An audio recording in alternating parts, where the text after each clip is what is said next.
ส่วนกลางไม่จ่ายได้ไหมเขาไม่ได้ใช้ส่วนกลางเนี่ยและเขาจะไม่จ่ายค่าส่วนกลางได้ไหมนะครับถ้าทุกคนจ่ายค่าส่วนกลางครบหมดเนี่ยเงินจำนวนนั้นเนี่ยนิติจะเอาไปบริหารจัดการอย่างไรนะครับถ้าห้องหรือว่าบ้านนะครับที่ยังไม่มีคนซื้อไปเนี่ยใครจะเป็นคนรับผิดชอบค่าส่วนกลางส่วนนั้นนะครับค่ากองทุนกับค่าส่วนกลางเนี่ยเหมือนกันไหมนิติเก็บค่าส่วนกลางเพิ่มระหว่างปีเนี่ยเป็นเรื่องปกติไหมสิ้นปีแล้วนะครับทุกคนใครที่อยู่บ้านจัดสรรหรือว่าคอนโดเนี่ยต้องเตรียมที่จะจ่ายค่าส่วนกลางกันแล้วใช่ไหมครับนิวทอล์ก EP นี้นะครับเราเลยจะมาว่ากันด้วยทุกเรื่องเกี่ยวกับค่าส่วนกลางกันครับไม่ว่าจะเป็นค่าส่วนกลางควรจะต้องจ่ายตอนไหนค่าส่วนกลางจ่ายเท่าไหร่ค่าส่วนกลางพอจ่ายไปแล้วนิติเอาไปทำอะไรนะครับรวมถึงท้ายคลิปเนี่ยเราจะมี Q&A ตอบทุกปัญหาเกี่ยวกับค่าส่วนกลางกันด้วยครับทั้งหมดอยู่ในนิวทอล์ก EP นี้เลยครับแต่ว่าก่อนจะไปดูฝากกดไลค์กดแชร์กด Subscribe กดกระดิ่งให้กับพวกเราด้วยนะครั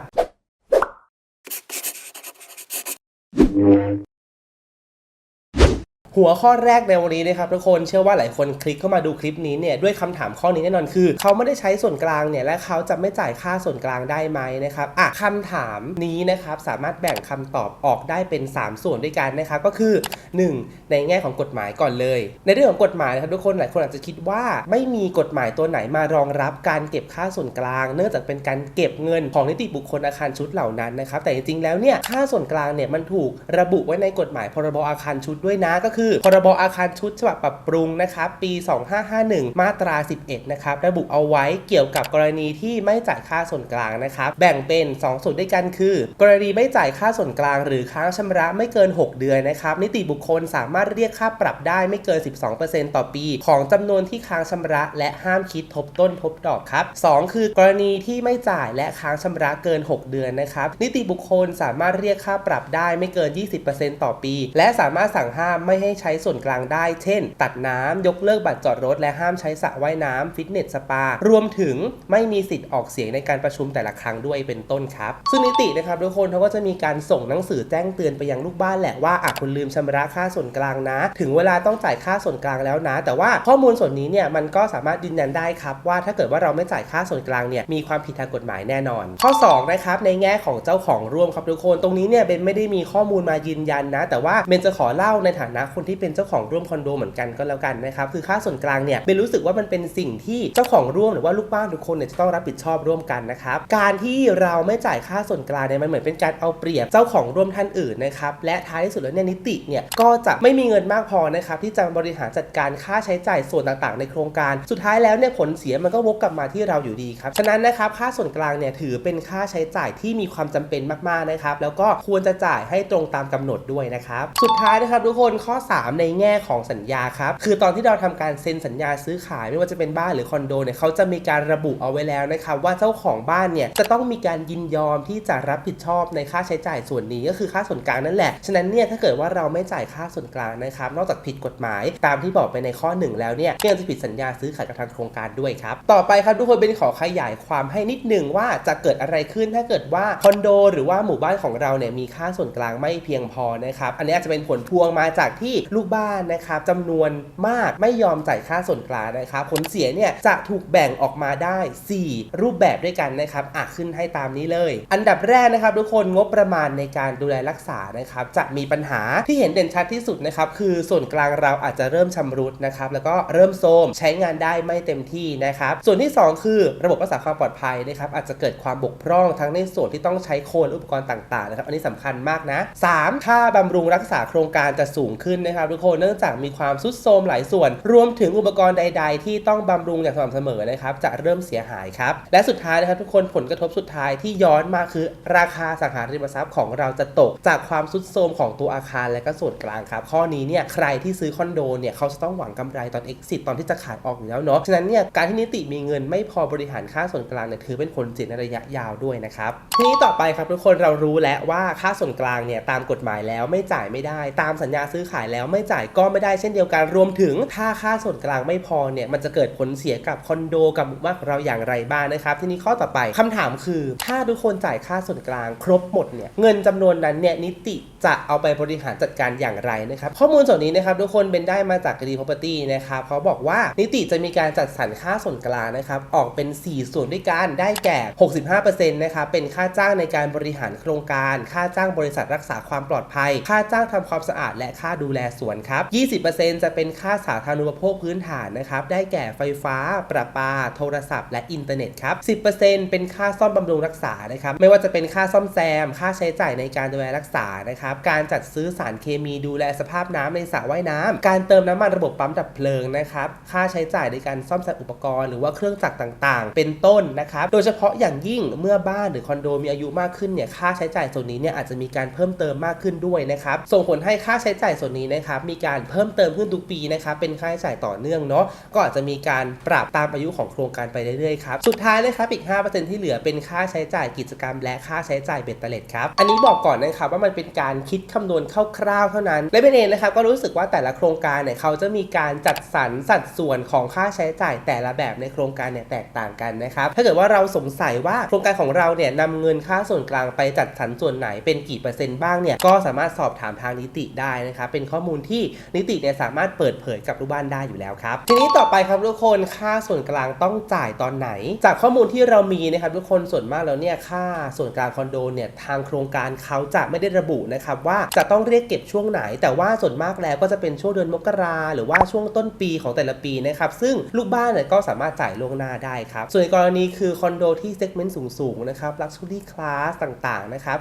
บอาจจะมีการเรียกเก็บค่าส่วนกลางล่วงหน้า 2-3 ปีไปแล้วตั้งแต่วันโอนครับต่อไปครับทุกคนเมื่อเรารู้แล้วว่าค่าส่วนกลางเนี่ยต้องจ่ายตอนไหนมาดูรูปแบบการจ่ายค่าส่วนกลางกันบ้างครับทุกคนโดยปกติแล้วเนี่ยการจ่ายค่าส่วนกลางนะครับจะถูกแบ่งออกเป็น2ประเภทอสังหาใหญ่ๆด้วยกันนะครับก็คือการจ่ายค่าส่วนกลางของหมู่บ้านและการจ่ายค่าส่วนกลางของคอนโดนะครับจากหมู่บ้านเนี่ยเขาจะจ่ายค่าส่วนกลางคิดเป็นขนาดของตารางวาของที่ดินของตัวบ้านนะครับจะไม่ได้คิดพื้นที่ใช้สอยในบ้านไปด้วยครับส่วนคอนโดเนี่ยเขาจะมีการจ่ายค่าส่วนกลางนับตามตารางเมตรของยูนิตที่เราพักอยู่นะครับเป็นตารางเมตรที่ถูกระบุเอาไว้ในสัญญานะครับและก็จะมีเพิ่มเติมอีกนิดนึงครับถ้าเกิดว่าเราเป็นห้องลอฟนะครับหรือว่าห้องชั้นครึ่งในภาษาบ้านๆบางโครงการนะครับจะคิดค่าส่วนกลางเฉพาะพื้นที่ที่เป็นตารางเมตรด้านล่างเท่านั้นครับส่วนถ้าเกิดเป็นห้องดูเพล็กซ์เนี่ยเขาจะคิดค่าส่วนกลางทั้งชั้นบนและก็ชั้นล่างรวมกันเลยครับต่อไปนะครับทุกคนค่าส่วนกลางมีโอกาสปรับเพิ่มขึ้นไหมนะครับคำถามนี้เนี่ยก็มีลูกเพจถามเข้ามาในอินบ็อกซ์เหมือนกันนะครับคำตอบคือสามารถปรับขึ้นได้ครับทุกคนเนื่องจากว่าพออายุคอนโดของเราหรือว่าหมู่บ้านของเราเนี่ยเพิ่มมากขึ้นเนี่ย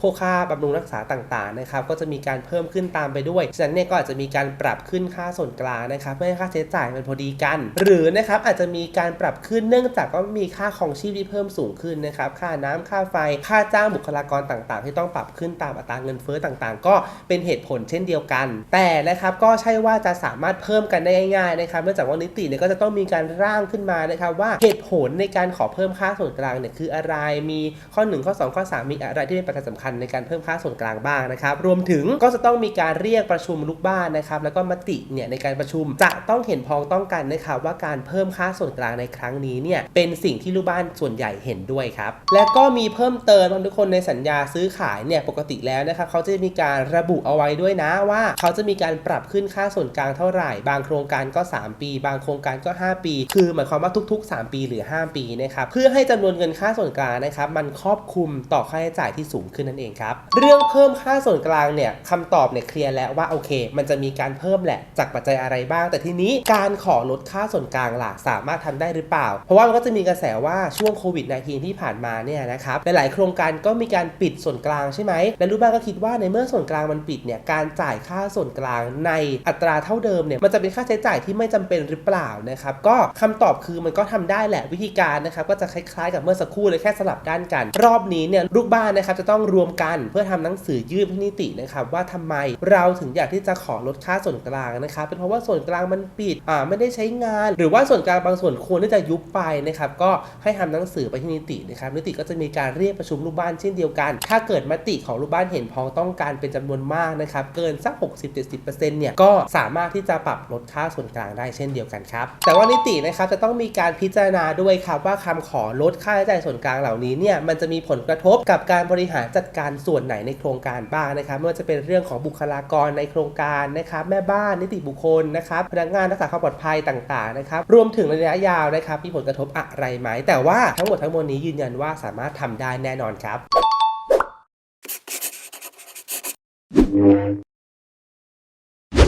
สุดท้ายครับทุกคนมา Q&A กันครับคำถามเหล่านี้เนี่ยเราทำการรวบรวมมานะว่าส่วนใหญ่แล้วเนี่ยในเรื่องของค่าส่วนกลางเนี่ยคนจะสงสัยในประเด็นไหนกันประเด็นแรกนั่นแหละที่เราคุยไปตั้งแต่ตอนต้นรายการนะครับก็คือว่าค่าส่วนกลางไม่จ่ายได้ไหมทีนี้ก็ว่ากันต่อเลยครับทุกคนประเด็นที่2ก็คือว่าถ้าห้องหรือว่าบ้านนะครับที่ยังไม่มีคนซื้อไปเนี่ยใครจะเป็นคนรับผิดชอบค่าส่วนกลางส่วนนั้นนะครับกรณีนี้นะครับสมมติว่าถ้าเกิดเป็นคอนโดเนี่ยก็จะมีกรณีที่ทางโครงการเนี่ยเขาเริ่มขายไปแล้วขายไปสัก 80% และมีลูกบ้านเริ่มเข้าอยู่แล้วก็มีการแต่งตั้งนิติบุคคลแล้วนะครับแต่ว่ายูนิตที่เหลืออยู่เนี่ยใครจะเป็นคนจ่ายค่าส่วนกลางคำตอบก็คือส่วนใหญ่แล้วนะครับ developer หรือว่าผู้พัฒนาโครงการเนี่ยเขาก็จะเป็นคนรับผิดชอบค่าใช้จ่ายส่วนนี้ไปครับคำถามข้อที่2ครับทุกคนบางโครงการค่าส่วนกลางถูกมากจนน่ากลัวในอนาคตเนี่ยจะมีปัญหาอะไรไหมปกติแล้วนะครับทุกคนคอนโดที่ยูนิตเยอะๆเนี่ยก็จะมีการเก็บค่าส่วนกลางที่ถูกมากๆอยู่แล้วนะครับก็จะเจอแบบ30 บาท35 บาทบ้างนะครับแต่ว่าก็จะมีบางโครงการที่ใช้วิธีนะครับตั้งค่าส่วนกลางต่ำๆไว้ก่อนเพื่อดึงให้คนมาซื้อโครงการเนี่ยซึ่ง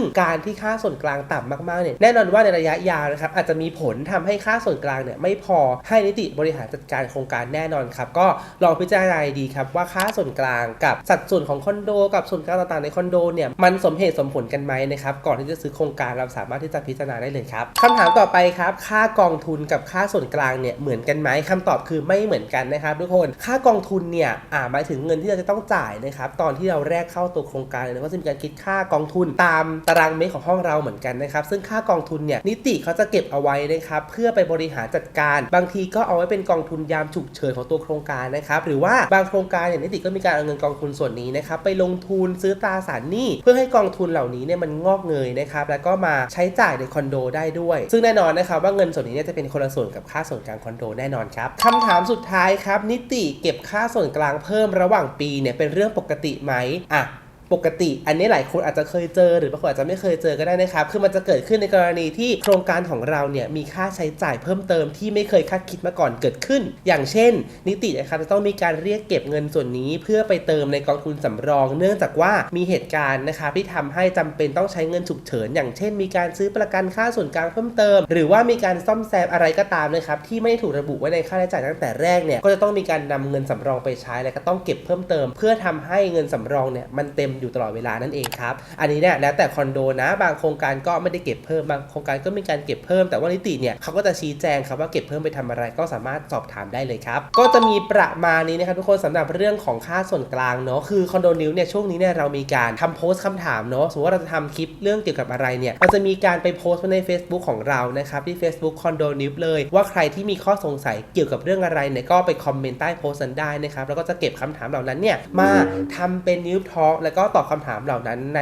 นิวทอล์กคลิปแบบนี้เลยนะครับทุกคนก็สามารถเข้าไปคอมเมนต์กดไลค์เพจกดแชร์กันได้ครับและเช่นเคยนะครับถ้าเกิดว่าชอบคลิปนิวทอล์ก Q&A แบบนี้นะครับก็ฝากกดไลค์กดแชร์กด Subscribe กดกระดิ่งให้พวกเราด้วยนะครับหรือว่าใครอยากจะให้เรามาตอบคำถามเรื่องไหนเนี่ยก็คอมเมนต์ใต้คลิปได้คลิปหน้านะครับเราจะมาทอล์กหรือว่า Q&A เรื่องไหนกันฝากติดตามด้วยนะครับวันนี้ไปก่อนสวัสดีครับ